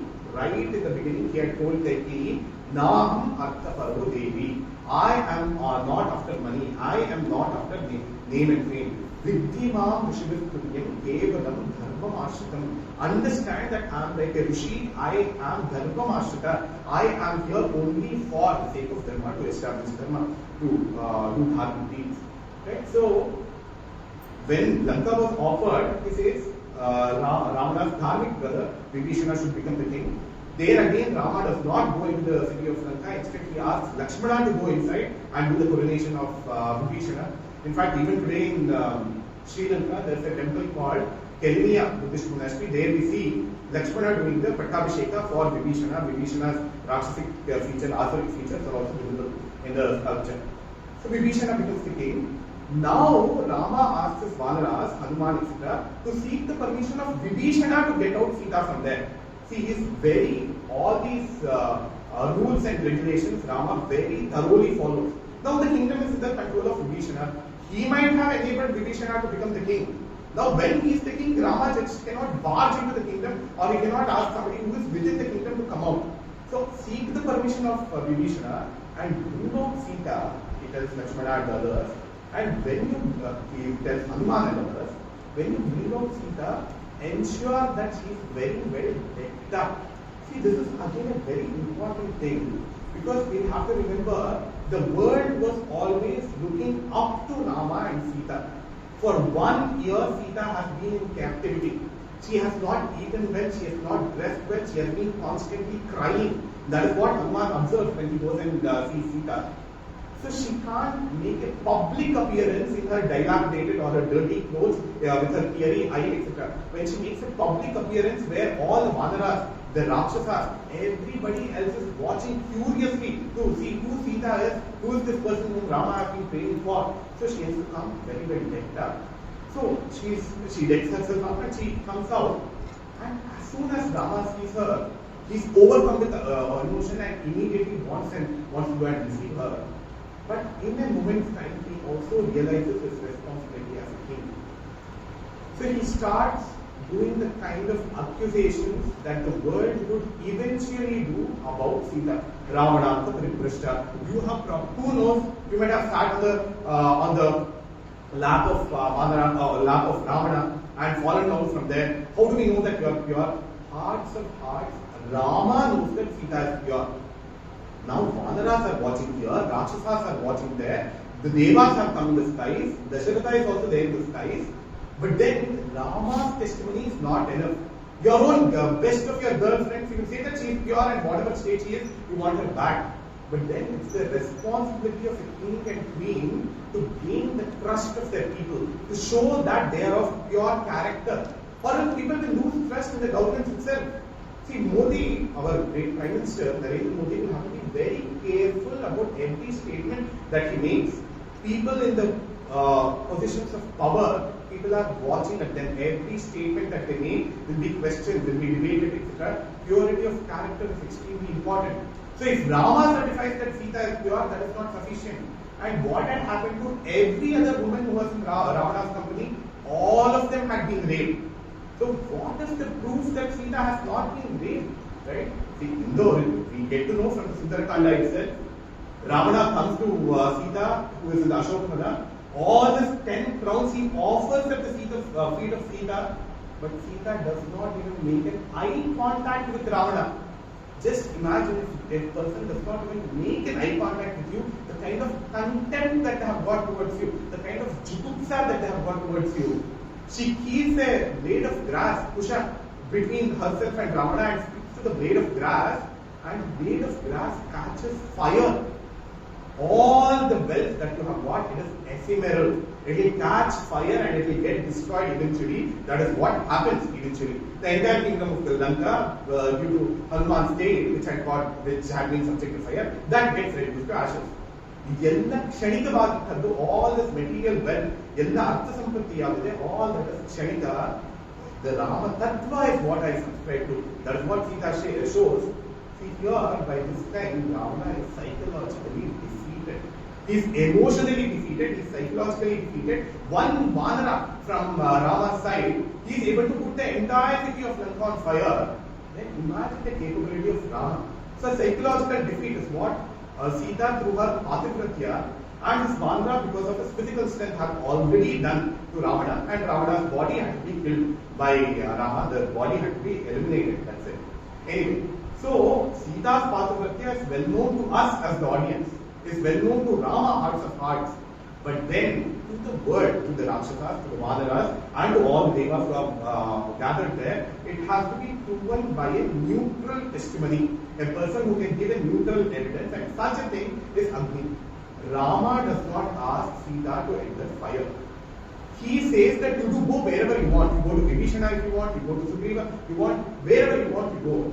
So that is when Sita asks Lakshmana to kindle fire. She enters the fire and comes out pure. Agnideva himself comes and offers Sita to Rama again. A neutral testimony for the world to believe. Just Rama's word would not have been sufficient probably. An external testimony had to be used for testing the purity of Sita's Pativratya. Rama did not have to undergo any kind of testing because Lakshmana was constantly there. All the Vanaras have been watching him throughout. He has not had an affair with any other person. And also, there are many other nuances here. The character, or to gain the trust of the people, the kind of trouble which the king and queen will have to subject themselves to. That comes out very clearly. Anyway, Rama, Sita, Lakshmana, all of them come back to Ayodhya. And Rama is coronated, etc. All that happens. And Sampraptapi Janapavadarasa Kyakta Punar Janaki. So that is what the shloka says. With so much of effort, with so much of difficulty, Rama has gained back Sita. He has craved for her company. See, the Shivadhanu Bhanga is also a very beautiful metaphor. I don't think I have the time to speak about all that anyway. So with so much of effort, with so much of valor, with so much of love, he has gotten back Sita. But then the people of Ayodhya start suspecting her character.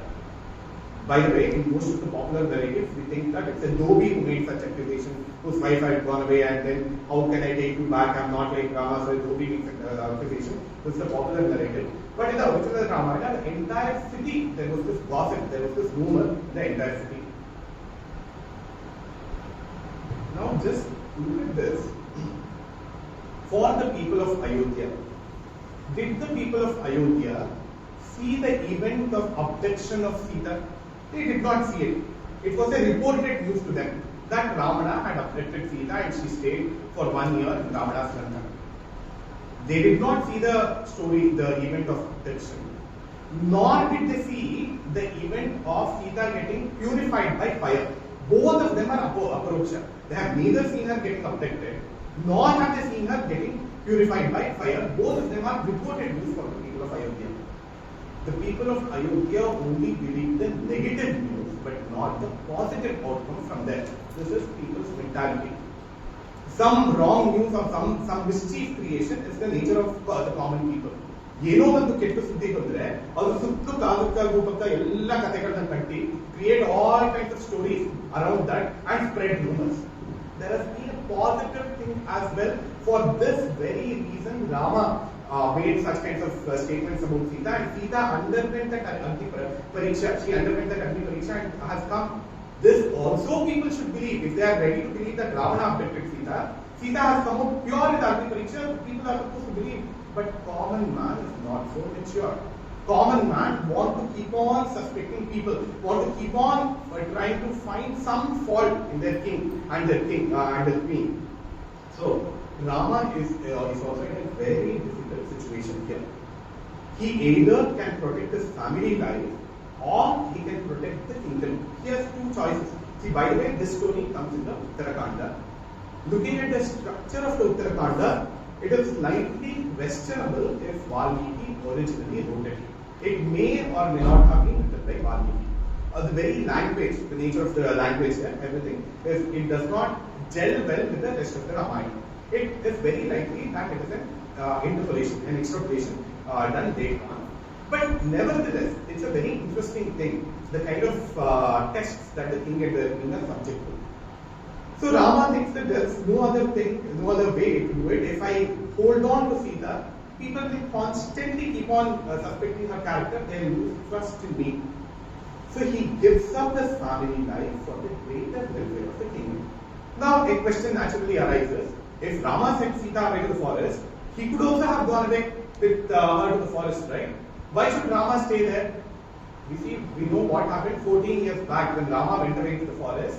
All the people of Ayodhya followed him. Bharata followed him. He said he also does not want the kingdom. If Rama makes that move, there will be no king to Ayodhya at all. So he sends Sita, and while sending Sita, he instructs Lakshmana that the ashrama of Rishi Valmiki is located near the river Ganga, on the banks of the river Tamasa. Go and drop her there. Let her come to the attention of Valmiki. Let the sage Valmiki notice her. If the common people do not have the maturity, a spiritually realized person will have the maturity to see the kind of trouble that the king Rama is in, the kind of trouble that Sita is in, and why the king has come to such a decision. A realized person like sage Valmiki will be able to see that. He is a very realized person.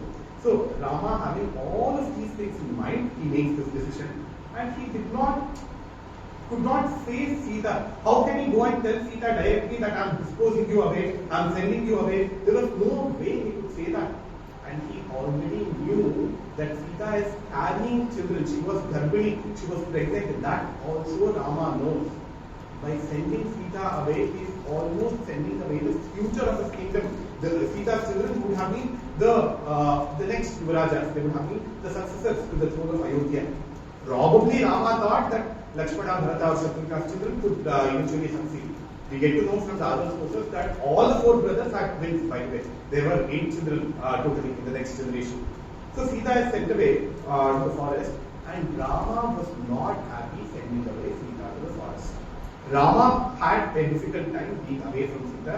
Sita had a difficult time being away from Rama, but Sita never complained about Rama's decision because she understands the responsible position that Rama is in. She has understood Rama so well, and we are not able to understand Rama. That is the most unfortunate thing. Advaitam Sukha Anugatam Sarvasva Vastasu Yapi. So this is what Bhagavati in the Sutta Ramacharita says. Advaitam Sukha Rama's pain, Rama's trouble is my trouble. Rama's happiness is my happiness. That is what Sita felt. Same thing Rama also felt. Sita's pain is my pain. Sita's happiness is my happiness. Advaitam Sukha Dukkayoho Sarvasu Avastasu Api. Sita understood Rama's heart. Even if you think that it's a shortcoming of his character, it's the duty of the spouse or the wife or the husband to understand and accept the shortcoming of the spouse. See, that is true of two friends as well. Many times there are some kinds of arguments or irritations between friends because we are not able to accept a particular shortcoming in our friend. Right? Friendship will last only not because we accept the positives of the other person. It will last only when we accept the shortcomings of the other person as well. Right? It's not a real shortcoming of Rama, it's the responsibility of Rama towards the kingdom that Sita understands. There's a very famous shloka in the Mahabharata, which comes thrice in the Mahabharata. Tyajet ekam kulasyate, gramasyate kulam tyajet, gramam janapadasya atmarthe prithivim tyajet. That is what the shloka says. Smaller sacrifices will have to be done for greater good. Tyajet ekam kulasyate. Sometimes one person in the family will have to sacrifice his or her aspirations, ambitions, everything for the sake of family. See, in my case and in many of our cases, our mothers have done that job. Fathers have also done that. The mothers would have got a lot of inclination or passion towards music or painting or whatever, but to take care of the family or to the husband and to the children, the mother would have sacrificed all her desires, all her needs, and she would have taken care of the family. The father also would have done some such thing for the greater welfare.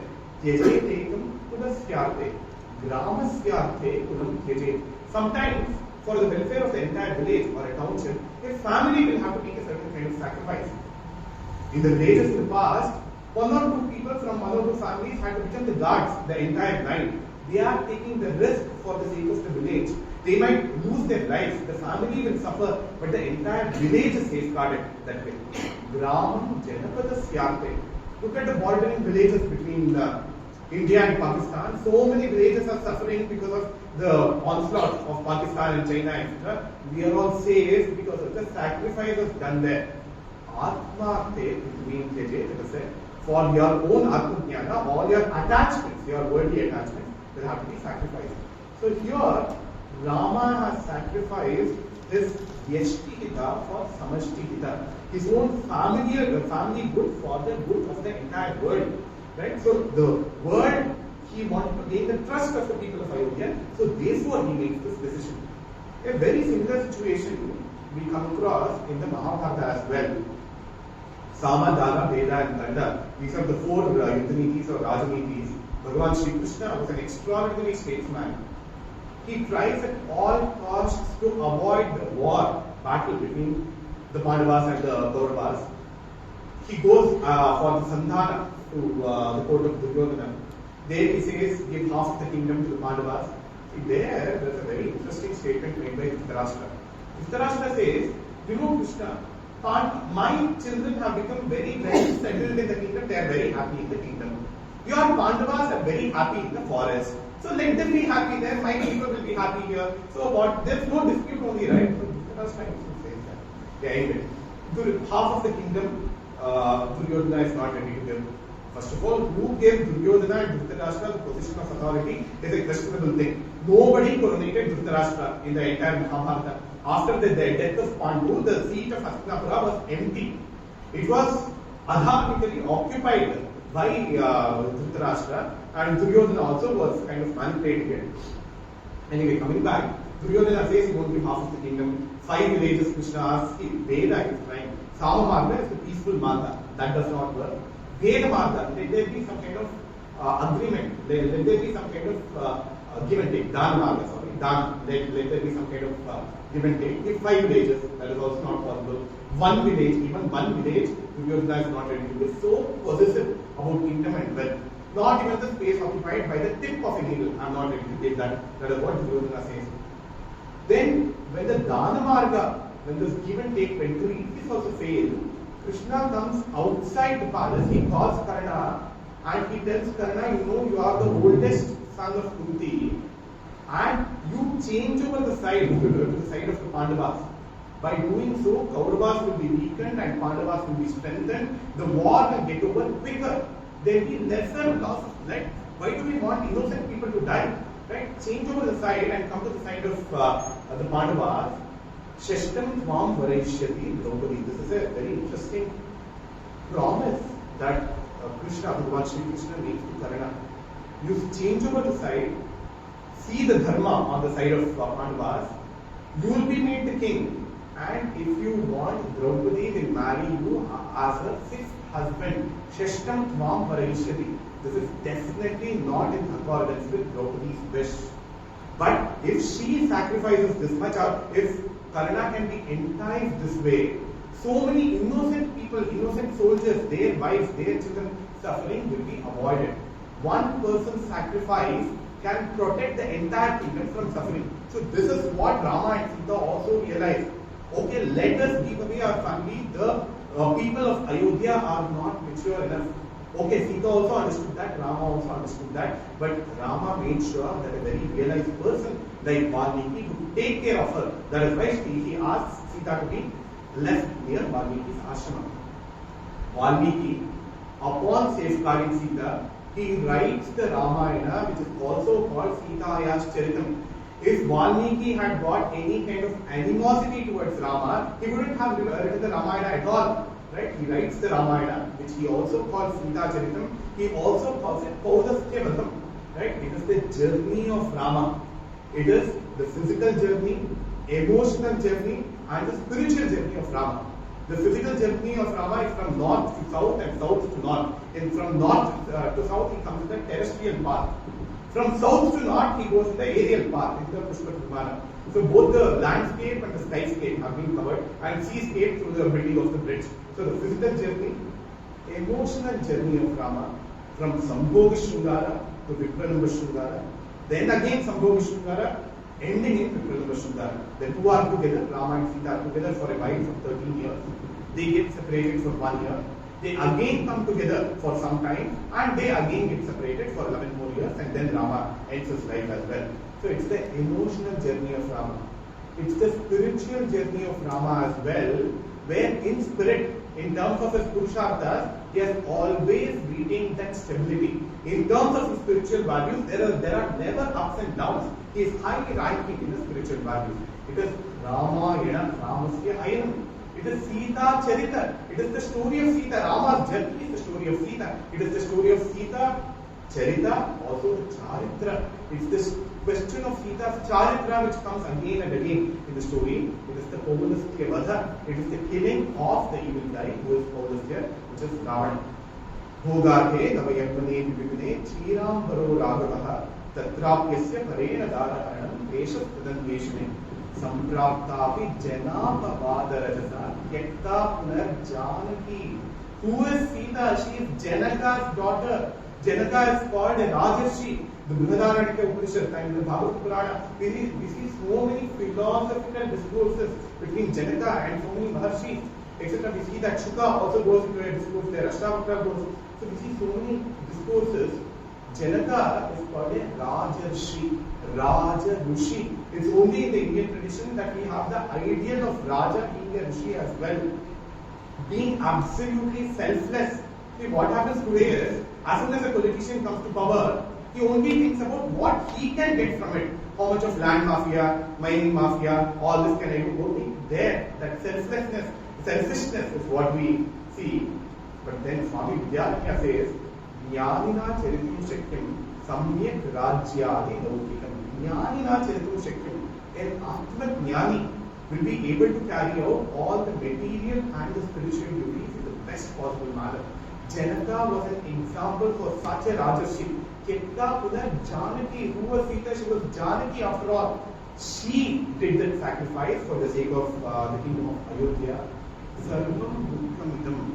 The world constantly throws problems at you, even when you are not at fault. In the first place, when Rama went to the forest, it was his own family which created the problem. His own father and the third mother, Kaikeyi, who created the problem. Parena Darahanam, in the second case, where he was looking for Sita, it was Ravana, Parena, some other third party, who had created the problem. In the third case, the entire society created the problem. There is dukkha in the world. Sarvam dukkhamidam tadastu bhavatam shlabhyo viveko dayaha. But if you have viveka, if you have sat asat viveka, if you are wise, then you won't feel victimized. See, what happens in many cases is that we undergo a certain kind of depression and we have this victimized feeling, oh my God, this person wronged me, and we want to spew bitterness all around us. The so-called isms which are circulating in the world today, it is all based out of bitterness. Somebody 200 years ago wronged somebody else, so now we'll take revenge upon the entire community and the entire section of the society and the entire gender. These are the kinds of isms. I hope people understand what I am indicating that. Right? So, just because you are suffering, that doesn't mean that you have to make the world suffer. See, there are people who take the side of Shurpanaka today. So, Shurpanaka, why did she desire Rama? Because her husband was killed by Ravana by mistake. So, what does Shurpanaka do? She says that I eat up Sita and marry Rama. So, just because you are suffering, do you want another man and his wife also to suffer? Is that the idea? Your pain, because of the pain that you have undergone, you must be able to understand another woman's pain, another man's pain. So you don't do that. And at one point you propose to Rama, and when Rama says that he's already married, he immediately switch over to Lakshmana. So very deep-seated love, right? Then when he says no, again come back to Rama. So being football between these two people, right? So absolutely not the nature of true love. Look at this Ravana and Shurpanaka. Shurpanaka wants to have a married man. Ravana wants to have a married woman. Both of them are husband and wife, Rama and Sita. So brother and sister, this is the combination there. I was speaking about the sibling relationship. Rama, Lakshmana, Bharata, Shatrugna, one set of siblings. Vali and Sugriva, another set of siblings. Sampati and Jatayu, another set of siblings. Here, Ravana, Shurpanaka, Kumbhakarna and Vibhishana. Right? Ravana and Shurpanaka are very similar. Very easily, Ravana gets instigated by Shurpanaka and he goes to look for Sita. Kumbhakarna knows that this is wrong, but he cannot stand against his brother. Kumbhakarna warns Ravana that this is not right what you are doing and you will have to free Sita, all that he says, but then he cannot overpower or overcome the orders given by his older brother Ravana. He cannot step over the orders of his older brother Ravana. But Vibhishana, he gives enough number of advisors, and when there is no change in the person's mind, he changes over the side itself. He comes to Rama's side. So among the four siblings, you see the shades of differences. In Sampati and Jatayu, you see a certain flavor. In Vali and Sugriva, you see certain other flavor. In the four brothers, you see a certain other flavor.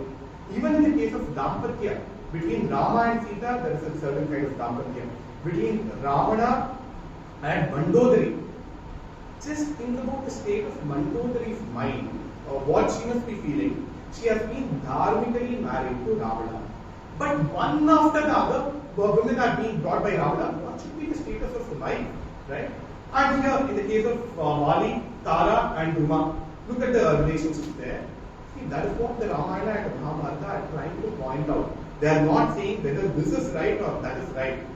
These are the kinds of circumstances that we undergo in the world. We come across in the world. Just think about it and introspect upon them. If you are like Ravana and Mandodari, if you are like Ravana, because of one man's mistake, the entire kingdom of Lanka gets reduced to ashes. Raja Kalasya Karanam, it is said. The decisions of the king will have cascading effect on the entire society. Dasharatha made a certain decision that had an effect on the Dampatya of Rama and Sita. Ravana made a decision that had an effect on his brother's wives, his children, and all the praja. They underwent this destruction. So Raja Kalasya Karanam, Raja Dharmiko Bhuyat. Chanakya says in the Arthashastra. So when we see this, the responsibilities of the king, the different kinds of values that we see in the society that we have to learn from the epics is what we have to focus on. Dharme charte cha kame cha mokshe cha bharatarshava. Yadi hasti tadanyatra yanne hasti tadat. That is what is said about the Mahabharata. Same thing can be extended to Ramayana as well. The principles of dharma, artha, kama and moksha, they are found in the best possible manner in the Ramayana and in the Mahabharata. I'll just conclude with the two other shlokas that I started with. Veda vedye pare tulsi jate dasharathatmaje veda prachetasavasi sakshat ramayana. So that Satchidananda Tattva, which can be known only through the Vedas, through the Vedantic study, Veda vedye pare tulsi, that is the Parabrahma Tattva. Jate dasharathatmaje, that is something which is beginningless and endless. That Ananda Swarupa, that Satchid Ananda Swarupa, it takes birth as the son of Dasharatha for our welfare because we want certain living examples.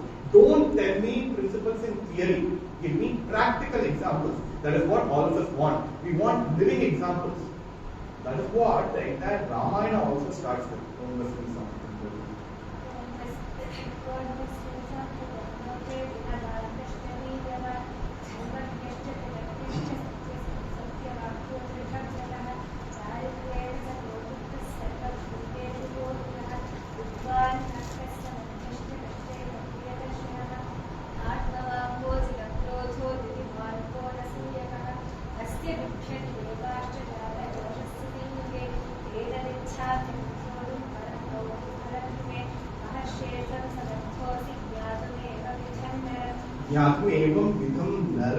Look at what Valmiki is asking for. All of us have heard of some ideal qualities.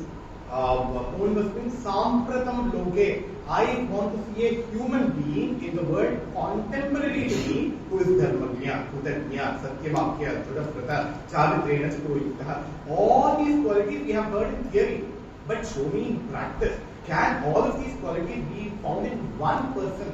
We want living examples. A person like Swami Vivekananda or Shankara Prabhupada or all these people, they are living examples for embodiment of these values.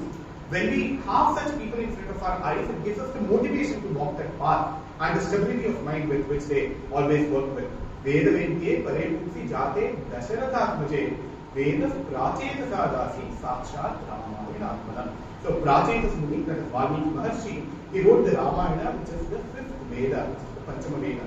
The Mahabharata is called the Panchama Veda, the Natya Veda is called the Panchama Veda. All of these are called the Panchama Vedas because through a medium of entertainment, they are trying to educate people. The Ramayana enraptures our heart, it triggers our imagination.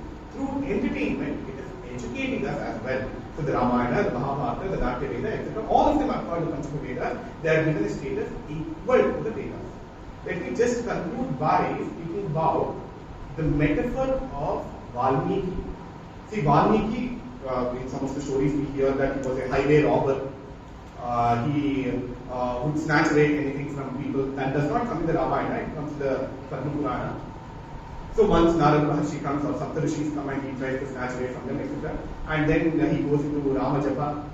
And when he's doing that Ramajapa, an antle, which is Valmika, grows around his body.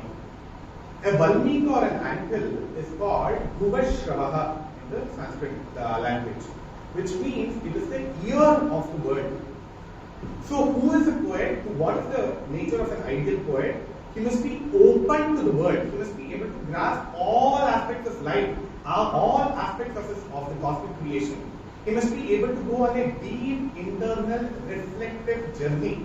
The Valmiki gets everything from the world. Bhuvashravaha. That is what is Valmika. Valmika or an antle has got these holes upon it, right? So that is like the ears of the world. It is taking the best aspects of the ears from the ears, taking it up and going on an internal journey, an internal reflective journey, and giving out this Mahakavya, the Arshakavya, in the form of Ramayana. And what is an antle made of? It is made up of the finest particles of sand, the finest particles of mud that make up the Valmika. Right? So the finest aspects of life are encoded in a beautifully enriching manner in the Ramayana. It's like the Indian traditional cuisine. which is tasty and healthy. So the Ramayana is tasty, it's very pleasurable to read, and also is healthy in the sense that it can help us become better human beings if we are introspective, if we are honest, and with an unbiased mind. If we approach the Ramayana, we can definitely better our lives. With this, I conclude. We can take a couple of questions. Are there any questions?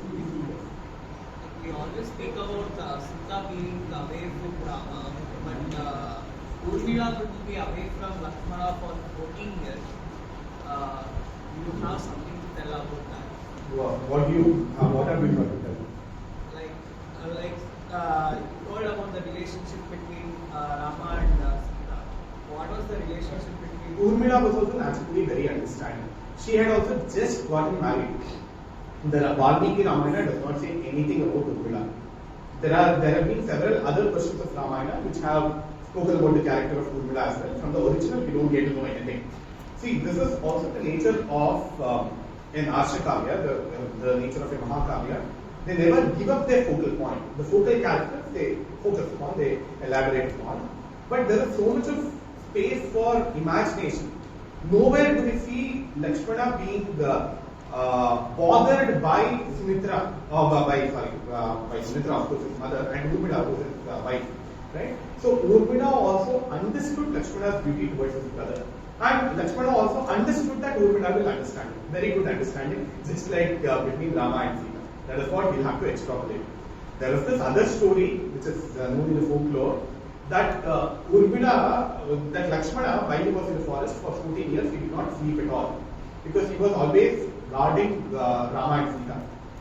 And Nidra Devi went for 14 years to Urmila and she constantly slept for 14 years so that she did not even realize the pain of being separated from Lakshmana.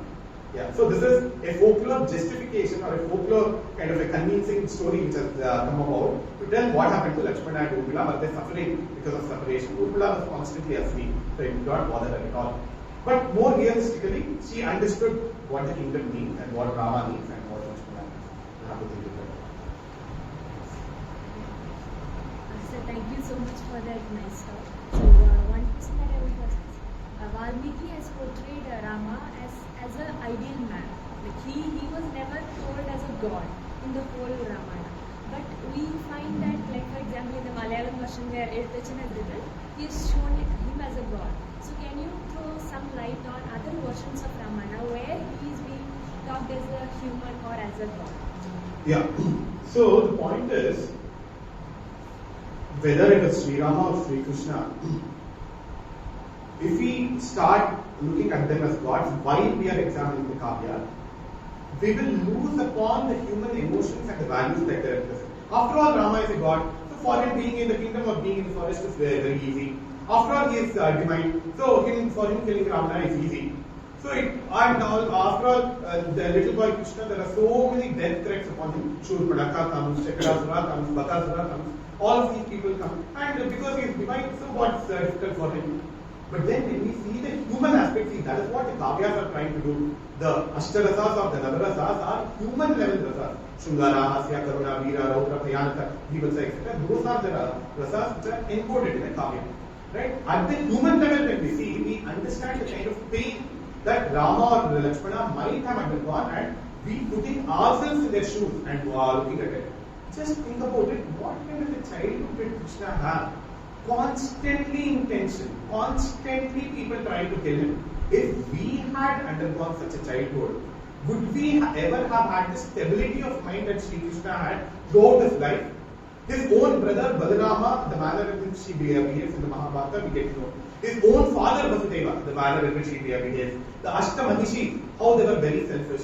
So, with an immediate family being so troublesome, but still not losing the vision for the world. That is the value that we can take home from Krishna's life. But however, if you see Rama or Krishna as divinities, we miss upon these values. Anyway, all of these is easy for them. So what? Such kind of a consideration would come.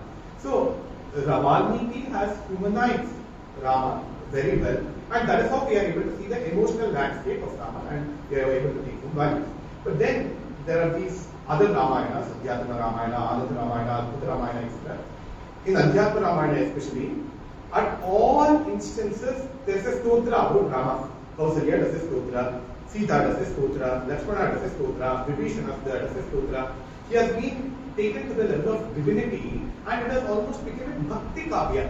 Many of these ups and downs of values or confusions, etc., that we see in the Ramayana, that have been whitewashed and it has become a very flat, very bland kind of work. It will trigger bhakti in the audience, absolutely no issues. But it won't make the people reflective, how we should be and how we should not be. That reflective ability will go away when they are highly idealized or highly divinized or when they are elevated to the status of God. I'm not saying that he's not a God, he's an avatar of Bhagavan Vishnu, like we get to know from the beginning of the Ramayana itself. But seeing the human attributes has a lot of advantage. Also is humanized version. Mahabharata is much more terrestrial compared to the Ramayana. The Ramayana is much more idealized. In Mahabharata, the two warring factions, the two factions, there are Pandavas and the Kauravas, there are faults on both the sides. So it's even more human, closer to the human emotions and values. Sir, I had one more question. So I don't know whether it's a right one or it's a foolish question. So Vali and Sugriva, we see them as son of Indra and Surya and with Rama. And in Mahabharata, we see Arjuna and Karna being son. So I just want to have your view on that. Yeah. The two have no correlation. However, Vali being the son of Indra is kind of suggestive. Indra is Indriyatman Devta. Also, he represents somebody who is after sensual pleasures. See, that is how he comes to the disguise of Gautama to Ahalya. And Ahalya realizes that it is Indra who is in disguise, but still gets into an affair with him. So, eyeing other women, etc., that's a tendency of Indra. And Indra's son, Vali, also has similar tendencies. That is what we see. And Surya is somebody who is kind of neutral, impartial to the entire world. That impartiality is what we see in Rama and to some extent in Sugriva. See, Sugriva also was okay. He was not as matured as Rama. As soon as he gets the kingdom, he starts enjoying with the women there, with drinks and all. As soon as you come to power, you forget your responsibilities. You forget your promises. That is what the Ramayana is again trying to show. So, there's a very famous verse that Rama says. Rama sends a message through Lakshmana to Sugriva. Mavali padamadmagaha yenavali nachasankuchitav panta yenavali hatogataha samaye tishta Sugriva mavali padamadmagaha. So that is what Rama sends a warning message to Sugriva. Sugriva, just remember that the path or the door through which Vali was just sent, that has not yet been closed. Samaye tishta Sugriva, remember the promise that you have made. Ma Vali patamanmagaha, don't follow the footsteps of your brother Vali. That means through that door, through the Yamadvara, I will send you and I will kill you also. So just because Rama had pledged friendship with Sugriva, if your friend is misbehaving, if he is becoming very kama, excessive kama, not comic, if there is too much of kama, then he will also have to be eliminated. Whoever it is, they will be subject to the same kind of punishment. You see that? Yeah, anyway, it has got no connection with Arjuna and Karna. I have a question. See, so we were discussing on many of the symbolisms. So when to stop symbolism and when to start? So what is symbol and what is? So when we say that okay, this is a symbol. So for example, what happened? You said about Sampati and Jata. Okay, you should take it as in terms of symbolic way. So now taking that as symbolic and then saying okay, you on the contrary you say that okay, now the burning of Lanka or the building of a bridge or the Samudra, that is when to take what is one person. You have read Harry Potter. It's a very good film. Yeah. London is real, but platform 9 3/4 is not real. Hogwarts Express is not real. So any kavya, I'm not saying that Ramayana is as real as Harry Potter, I'm not saying that. But it's a blend of fact and fiction. poetic interpolation is always there. Valmiki has not said that, like I started off in the beginning, that he is writing a textbook on geography or on biology or on chemistry or on flying machines. He has not declared that. Right? So, 10, it is not a biological reality. Nowhere did at any point in time the human have 10 heads or 20 arms. It's definitely not possible. The 10 heads represent the superhuman capabilities that Ravana had, the intelligence of 10 human beings that he had. He had mastered the 4 Vedas and the 6 Vedas, which 10 people can do, he had single-handedly done. But did he understand a woman's heart? That's the next question. Whatever you would consider a lower form of being, a vanara or a bird, that is able to understand a woman's heart better. So we'll have to stop taking moral at this stage. We'll not see, the Panchatantra says that a crocodile speaks the Sanskrit language, a monkey speaks the Sanskrit language, etc. In the Ramayana, we get to know that there were flying mountains, and mountains were speaking the Sanskrit Bhasha, the Mainaka Parvata was speaking. So in all these cases, animate and inanimate beings are personified. Personification is again another quality of poetry. This has been very clearly said by the commentators of Ramayana itself. How to view, with what perspective you have to view, that has been very clearly said in the tradition. The places such as Ayodhya, Ganga, Tamasa, Lanka, Godavari, and Narmada, and Tungabhadra, Kishkinda, all of these are real places. Some of the places are real, and some of the places are fictional. There is something called Sugriva's Atlas. Sugriva sends Vanaras in all the different directions. And Rama asks Sugriva, how do you know so many different places? So Sugriva says, I was chased by Mali and I went around the world, etc. So he names so many different places. Some of them are fictional, some of them are real. So there's a combination of fact and fiction. What the fiction makes is, it makes it attractive to people of all different ages. There is something called Prabhu Samhita, something else called Kanta Samhita. Prabhu Samhita is the kind of text which give the moral very outrightly, without any kind of metaphor. Very directly it communicates. You should do this, you should not do this. That is what the Arthashastra does. That is what the Dharmashastra does. But what is Kanta Samhita? It is trying to trigger your emotion. It is trying to trigger your imagination and enrapture your emotion. So to enrapture your emotion, certain adbhuta elements should be there. And certain of these murti karana or personifications should be there. This is called upachara vakrata in the Indian tradition, where you are superimposing the quality of one person or human qualities on another object. The superimposition and negation. So that is a very common principle in any kavya around the world. So that is what Valmiki also does. See, firstly, we should not be very bothered about the scientific reality or the, when I say about science, biological reality, geographical reality, etc. See, because it is speaking about certain intangible aspects of life, not about the tangible aspects. For example, if I ask somebody, do you know Chandan? The person will not come and tell, yes, I know Chandan, he is 5.5 feet tall, he is such and such, this is his weight, this is his Aadhaar card number, etc. These are all factual information. If I ask somebody who is Chandan, they say that, yes, I know him, he is a very genuine student, he is a very sincere person, etc. They are talking about the intangible aspects of your personality. Height, weight, Aadhaar card number, blood group, and whatever spectacles that you use, they are all factual details. More than the factual details, the emotional details, the value details are more relevant in the Indian context. So the difference between Indian approach to itihasas and the Western approach to itihasas is that Western approach tells what happened, but what do we gather from that, what is the take home from that is not touched upon in the Western approach to history. The Indian approach to history is based on facts, but the facts elevate our own being through values. So that is what we see.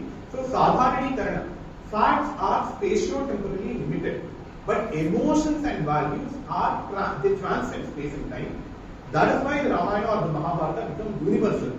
The kinds of emotions that Rama underwent, Sita underwent, Lakshmana underwent, all of us feel that even today. That is why the Ramayana and Mahabharata are relevant. As long as our own emotions are relevant to us, so long will the Ramayana and Mahabharata be relevant to us.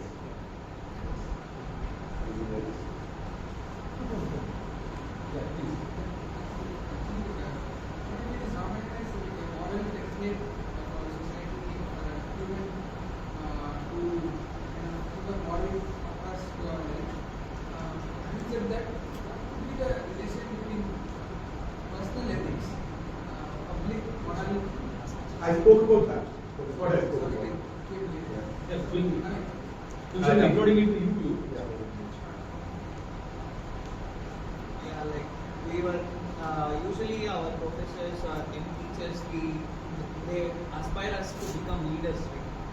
Like they push us to become leaders because very less people are capable to become leaders. It's very difficult to be a leader, and it's a very position of great responsibility. Yes. That is one basic thing that we see. So whenever we hear such stories, we feel they are very great. But when we are in their shoes, we think, how do we get a mental maturity to like face all these difficulties and still stay as calm as Rama or Lakshmana or any of the other characters? So how do we develop such a mind? Is there By constantly engaging with such works, the Ramayana, the Mahabharata, the Puranas, and the great epics written by many other poets, be it in the Samskruta Bhasha or in various regional languages.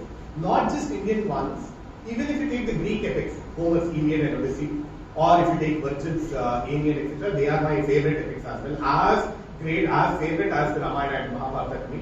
Anyway, even there you find these kinds of values. So constantly engaging with them will give you a lot of strength of your own personality.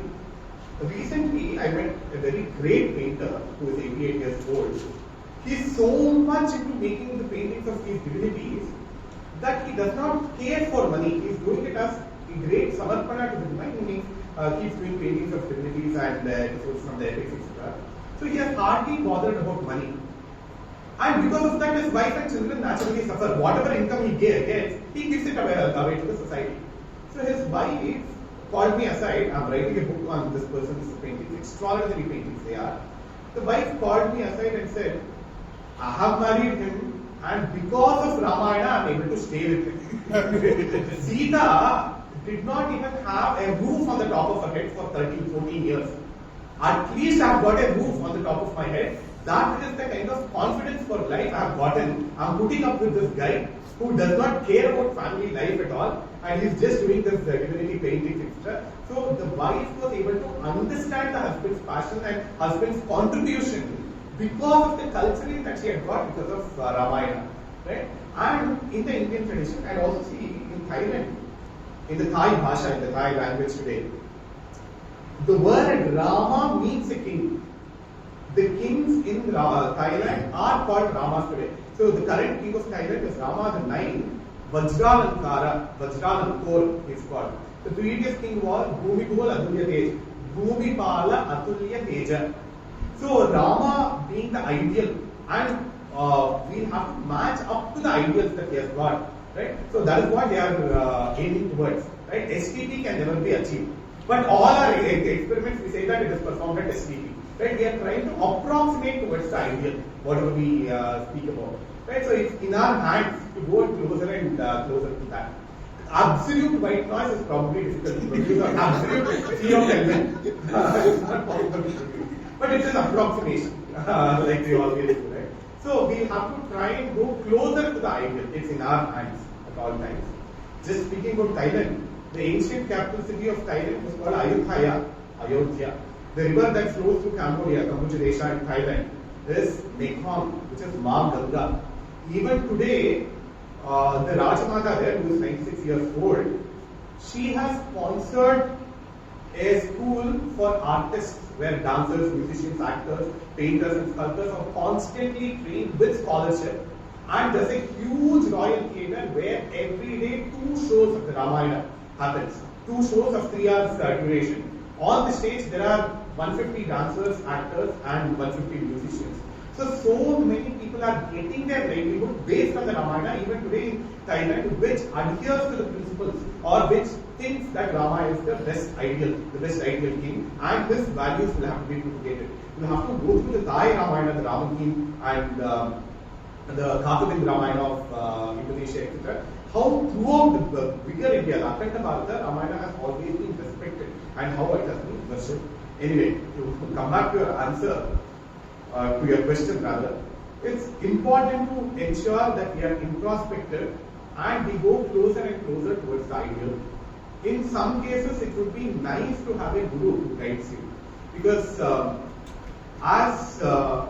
if we are independent, we may go astray like delocalized electrons. It's good to have a nucleus of high positive values like the proton, and revolve around that. At least you might be beating around the bush. At least you have a bush to beat around. You're not randomly going somewhere, right? So it's good to have a guru to guide you, but then to find real gurus is a very difficult thing today. Ravana for the first time came in the form of a sannyasi, where he misused the spiritual ashrama for materialistic purposes. So that tradition has continued in some way, in some or the other way also. So, well, one can be independently introspective or go to people in whom you see time-tested values being practiced. Yeah. I think we'll stop with one. Yeah, we can discuss over dinner. Yeah. Okay. So we shall conclude. So I just wanted to make some comment. So when I was listening to the talk, it was like reading a review paper.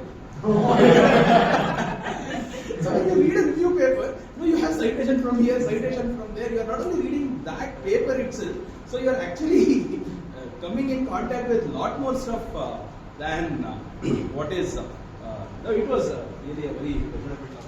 So I request our mentor Shankar Ramana to give hands of appreciation. यम्पालयसि धर्मं त्वं धृत्या च नियमेन च सवैराघवशार्दूल धर्मस्त्वामभिरक्षतु.